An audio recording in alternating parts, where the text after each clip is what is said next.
Assalamu alaikum wa rahmatullah. Alors, on poursuit avec nos vidéos d'exercices corrigés sur les mathématiques des Olympiades. On reste toujours dans le principe des tiroirs, le chapitre sur le principe des tiroirs. On est arrivé à la vidéo 4. Et l'exercice qu'on va traiter aujourd'hui, donc c'est celui que j'ai proposé la dernière fois, c'est l'exercice suivant. Alors, étant donné n dans n étoile, on choisit n plus 1 nombre parmi les entiers naturels 1, 2 jusqu'à 2n. Alors, parmi les nombres choisis, montrez qu'il existe deux nombres distincts, AB, tels que A divise B. Donc ça, c'est un exercice, c'est un problème dû à Erdős, qu'il a résolu de façon judicieuse en utilisant le principe des tiroirs. Alors, Erdős, c'est un mathématicien hongrois du XXe siècle. Et il est mort en 1996 et c'est l'un des plus grands mathématiciens du XXe siècle. Il s'intéresse particulièrement à la théorie des nombres, à la combinatoire, probabilité, mathématiques discrètes, etc. Alors, on va donner la solution. Alors, donc, vous avez, donc, parmi les nombres 1, 2, parmi les nombres 1, 2 jusqu'à 2n, donc 1, 2 jusqu'à 2n, on a sélectionné arbitrairement n plus 1 nombres. n plus 1, donc on va les appeler A1, A2 jusqu'à n plus 1. Alors désignons par, alors on va les appeler A1, A2, etc. jusqu'à n plus 1. Donc les nombres choisis. Les nombres choisis. Donc on les a choisis dans l'ensemble 1, 2 jusqu'à 2n. Et bien sûr, ils sont deux distincts. Et on cherche à démontrer que l'un en moins divise l'autre. Donc il y a IJ, I différent de J, tel que AI divise AJ. Donc ici, on a exactement n plus 1 nombre. Et donc, pour pouvoir appliquer le principe du tiroir, il faut placer ces nombres dans un tiroir. Vous avez n plus 1 objet, nombre ici, on les place dans un tiroir. Là, le principe du tiroir va s'appliquer. Donc, il faut trouver les tiroirs. Alors, l'idée, c'est de considérer les parties impaires de ces nombres. Donc, c'est des entiers strictement positifs. Alors, je vais introduire cette notion. Donc, partie impaire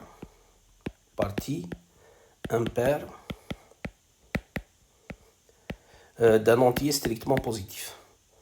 D'un entier strictement positif.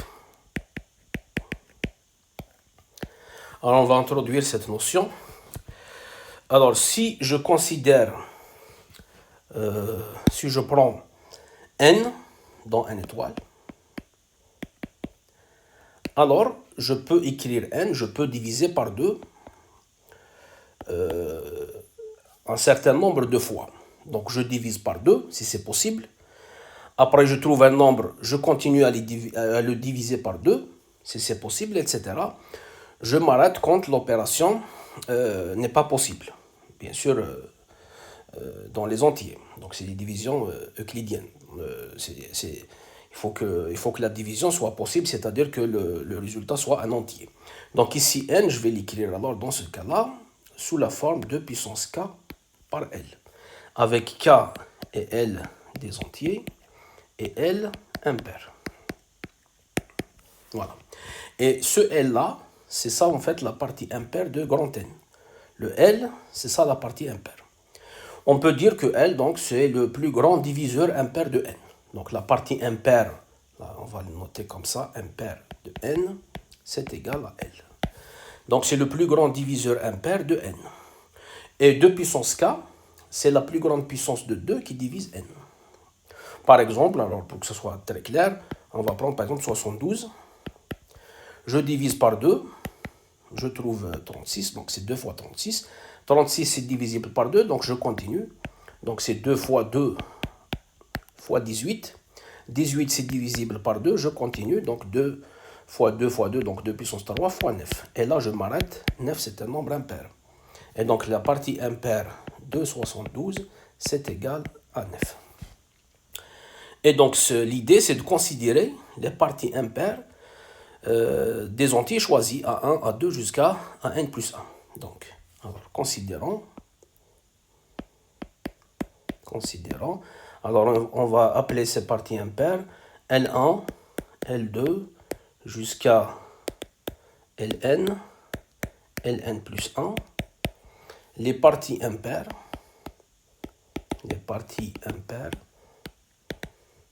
respectives des entiers strictement positifs, des entiers choisis, donc A1, A2, jusqu'à n plus 1. Voilà. Donc ça veut dire que L1 est la partie impaire de A1, L2 c'est la partie impaire de A2, etc. Donc, comment on peut écrire alors ces entiers A1, A2 jusqu'à n plus 1? Donc, pour tout i, ou bien les AI, i de 1 à n plus 1, s'écrivent, on peut les écrire sous la forme, donc AI, c'est 2 puissance KI fois LI. Donc ici, KI, c'est dans n, donc 2 puissance KI, c'est la plus grande puissance de 2 qui divise AI. Et LI, c'est la partie impaire de AI. Maintenant, vous avez, il y a juste une remarque, il faut voir où est-ce qu'ils sont ces LI. Ces LI, c'est les parties impaires, donc ils sont en fait, c'est des nombres impairs. C'est des nombres impairs positifs, donc c'est compris entre 1. LI, c'est majoré par AI, c'est clair, puisque c'est un diviseur de AI. Et les AI sont choisis dans l'ensemble 1 jusqu'à 2n, donc c'est majoré par 2n. Donc en fait, les LI sont des nombres impairs qui sont compris entre 1 et 2n. Donc LI, alors c'est des nombres impairs qui sont entre 1 et 2n, et donc ils sont dans l'ensemble 1, 3, 5, etc. jusqu'à 2n moins 1. Voilà. Les nombres impairs qui sont compris entre 1 et 2n, c'est les nombres 1, 3, 5 jusqu'à 2n moins 1. Et là, cet ensemble-là, c'est un ensemble à n éléments ici. Il y a n nombres ici. Parce qu'en fait, ici, 1, vous pouvez l'écrire, c'est 2 fois 1 moins 1. Et le dernier, c'est 2 fois n moins 1. Donc, il y a exactement n éléments. Maintenant, je peux appliquer le principe des tiroirs. Vous avez L1, L2 jusqu'à Ln plus 1. Donc, n plus 1 nombres qui sont dans un ensemble à n éléments. Donc, d'après le principe des tiroirs,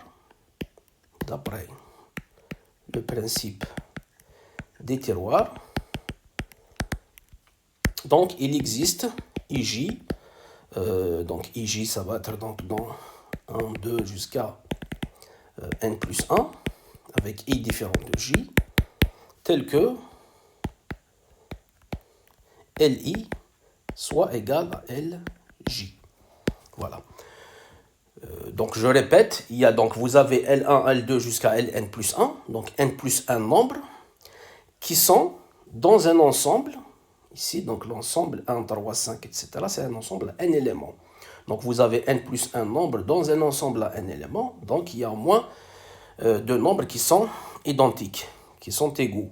Donc il existe IJ, c'est ça l'application du principe des tiroirs.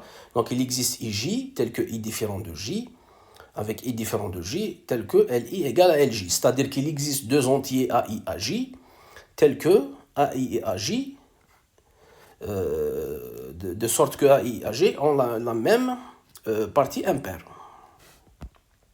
Il existe deux entiers AI et AJ qui ont la même partie impaire. Donc je vais appeler L, désignant ou bien posant L, c'est cette partie impaire commune. LI, c'est égal à LJ. Donc, regardez maintenant AI et AJ, comment ils peuvent s'écrire. Donc, AI, c'est 2 puissance KI fois sa partie impaire qui est L, LI qui est égal à L. Et AJ, c'est 2 puissance KJ fois L. Et là, maintenant, le problème est résolu. Regardez, il suffit de comparer entre KI et KJ. On ne peut pas avoir KI égale KJ parce que sinon on aura AI égale AJ. Alors qu'on a dit que les nombres sont choisis deux à deux distincts. Donc il y a deux cas à distinguer. Premier cas, si KI est inférieur à KJ, alors AI divise AJ. Si KI est strictement inférieur à KJ, alors on voit bien que AI divise AJ. Sinon, si c'est le contraire, si KI est supérieur à KJ, alors c'est AJ qui divise AI. On ne peut pas avoir égalité parce que sinon on aura AI égale AJ, ce qui est exclu.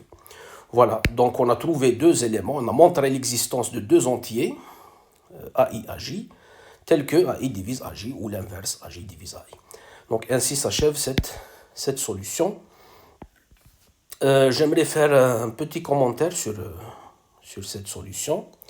Donc, commentaire. En fait, ce résultat d'Erdos provient de ses recherches sur les ensembles primitifs. Alors, c'est quoi un ensemble primitif? Donc, une partie A de n étoiles, donc une partie d'entier strictement positif, est dite primitive si, c'est ça la notion, si aucun élément de A ne divise un autre élément de A. Si aucun élément de A ne divise un autre élément de A. C'est-à-dire, quel que soit AB dans A, avec A différent de B, vous avez A ne divise pas B et B ne divise pas A. Aucun élément ne divise un autre. Exemple, alors vous pouvez prendre par exemple l'ensemble des nombres premiers. Ça, c'est un ensemble primitif. Aucun nombre premier ne divise un autre nombre premier. Vous pouvez prendre par exemple un exemple non trivial si vous voulez, l'ensemble des nombres de Fermat. Le nombre de Fermat, c'est le nombre de la forme 2 puissance n plus 1. Alors ça, cet ensemble-là, cette partie de n étoile, on peut démontrer que c'est une partie primitive. Ce n'est pas trivial, mais il faut juste étudier donc, cette suite de nombres de Fermat. Elle vérifie certaines identités qui permettent de conclure rapidement que cette partie est une partie primitive. Maintenant, le lien avec l'exercice. Si je considère l'ensemble 1, 2 jusqu'à 2n. Ici, donc, n est dans une étoile fixée.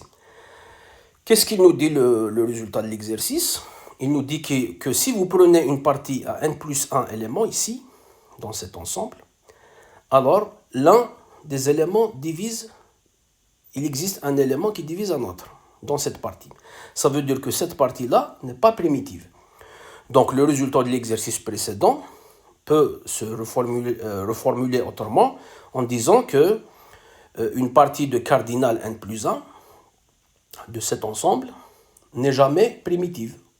Ou bien, d'une autre façon, toute partie primitive de cet ensemble-là est forcément de cardinal majoré par n, c'est-à-dire strictement inférieur à n plus 1. Je répète, donc le résultat de l'exercice précédent peut se reformuler de la façon suivante. Toute partie de cet ensemble, toute partie primitive de cet ensemble est de cardinal forcément majoré par n. Parce que si le cardinal dépasse n, c'est-à-dire supérieur ou égal à n plus 1, le résultat de l'exercice nous dit qu'il y a un élément de cette partie qui divise un autre élément de la même partie. Est-ce que maintenant cette majoration est optimale? Oui, cette majoration est optimale parce que je peux trouver un exemple de partie primitive qui est de cardinal exactement n. C'est la partie suivante. Vous prenez donc n plus 1, n plus 2, jusqu'à 2n. Ça, donc, c'est une partie de cet ensemble 1, 2 jusqu'à 2n qui a exactement un élément et elle est primitive. Pourquoi elle est primitive? Parce que si vous divisez un élément sur un autre de cette partie, Donc vous divisez le plus grand sur le plus petit, vous allez trouver que le résultat est compris strictement entre 1 et 2. Et donc ça ne peut pas être un entier. Ça veut dire que dans cette partie-là, aucun élément ne divise un autre élément, donc elle est primitive. Voilà, donc je m'arrête ici. Pour la prochaine fois, je vous propose l'exercice suivant.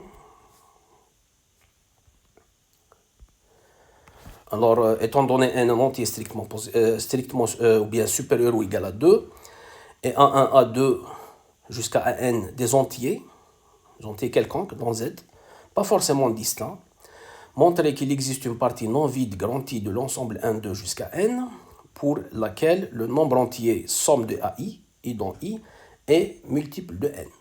C'est-à-dire, plus simplement, vous avez A1, A2 jusqu'à An des entiers, montrez qu'on peut trouver quelques entiers parmi eux, tels que la somme soit multiple de N.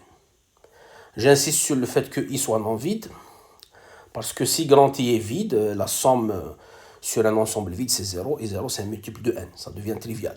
Donc ici, si vous avez A1, A2 jusqu'à N des entiers, montrez qu'il existe quelques entiers parmi eux, donc un ensemble non vide, tel que la somme soit un multiple de N. Voilà, donc vous essayez de faire ça, on va donner la solution la prochaine fois. Je vais essayer de vous donner rendez-vous dans un délai de 10 jours à 2 semaines. Voilà, donc portez-vous bien et à bientôt.